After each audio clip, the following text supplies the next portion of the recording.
이번 시간에는 독감과 감기에 대해서 이야기해 드리겠습니다. 비슷하면서도 헷갈리기 쉬운 독감과 감기에 대해서 증상부터 치료법까지 그리고 예방접종까지 어떤 차이가 있고 어떤 공통점이 있는지 알려드리겠습니다. 독감과 감기의 공통점으로는 일단 바이러스에 의해서 생긴다는 점에서 같습니다. 바이러스의 감염에 의해서 생긴다는 점에서는 같은데, 하지만 감기 바이러스와 독감 바이러스가 완전 다릅니다. 감기는 아데노바이러스, 리노바이러스 등 200가지가 넘는 다양한 바이러스에 의해서 생긴다면 독감은 인플루엔자 바이러스에 의해서만 생깁니다. 아주 쉽게 비유를 하자면 아주 독한 감기가 바로 독감이라고 생각하시면 되겠습니다. 또 비유를 해보자면 감기가 그냥 비바람이라고 치면 독감은 태풍을 동반한 비바람이라고 생각하시면 되겠습니다.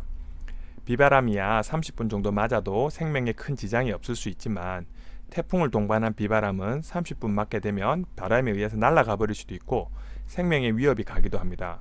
즉, 독감은 생명을 위협할 정도로 심한 질병이라고 보시면 되겠습니다. 감기와 독감은 증상에서도 차이를 보입니다. 감기에 걸리게 되면 코가 나거나 기침이 나거나 하는 등 주로 호흡기 부분 계통으로 증상이 많이 발생하지만 독감에 걸리게 되면 근육통과 고열, 몸살, 오한, 설사 등 전체적인 반응이 일어나게 됩니다. 또한 감기는 약이 없습니다. 우리 흔히 감기에 걸리면 약을 먹으면 일주일, 약을 먹지 않으면 7일이 걸린다는 말이 있듯이 감기약으로 처방이 나오는 약이나 약국에서 사서 드시는 약들을 보면 감기 바이러스를 죽이는 약은 아니고 감기로 인해서 불편한 증상들을 깔아앉히는, 즉 증상을 진정시켜 주게 되는 약을 복용하게 됩니다. 하지만 독감은 타미플루라고 하는 독감 바이러스 활동을 억제하는 직접적인 치료약이 있습니다. 그래서 독감으로 진단이 되면 꼭 약을 먹어야 합니다. 물론 독감 바이러스도 약을 먹게 되지만 독감으로 인한 불편한 증상들을 깔아앉혀주는 약들도 같이 복용하게 됩니다. 독감 바이러스도 종류가 있습니다. 독감은 크게 A, B, C 세 가지 형태가 있습니다. C형은 사람에게는 감염되지만 큰 증상은 없고 주로 A형, B형이 문제가 됩니다. 독감은 매해 걸리는 사람도 있는데요. 한번 걸려도 다음에 또 걸리는 이유가 바이러스 변이와 관계가 깊습니다. A형 바이러스는 변이가 잘 되어서 매해 다른 모습으로 다시 감염을 일으키기 쉽습니다. 비유를 하자면 작년에 왔던 각설이가 올해는 다른 모습으로 오게 되는 거죠. 우리 몸에서 독감 바이러스에 한번 걸리고 나면 특정 그 바이러스에 의한 면역이 생기기는 합니다만 다른 바이러스가 오면서 다시 감염될 가능성이 있는데, 작년에 왔던 각설이 얼굴을 기억해서 준비를 하고 있는데 올해는 다른 얼굴을 하고 오니까 대비를 못하고 또 독감에 걸리게 되는 것인데요.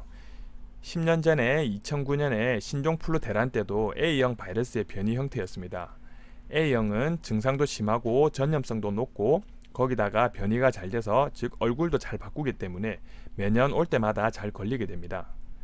B형은 상대적으로 A형에 비해서는 얼굴을 잘 바꾸지 않고 항체를 가지고 있는 사람들도 많이 있어서, 즉 얼굴을 기억하고 있는 바이러스라서 덜 걸리게 되고 증상도 상대적으로 덜한 편입니다. 보통 A형이 12월에서 1월을 걸쳐서 많이 나타나게 되고 B형은 2, 3월에 많이 나타나는 패턴을 보이고 있습니다. 간혹 독감 예방접종을 하면 독감이 안 걸린다고 생각하시는 분도 계신데 그렇지는 않습니다. 독감 예방접종이라는 건 그해 유행할 것으로 예측이 되는 바이러스의 돌연변이 형태를 최대한 예측해서 새로운 주사약으로 만들어내는 것으로, 예측이 빗나가 버리면, 즉 돌연변이가 다른 형태로 진행이 되면 효능이 없습니다.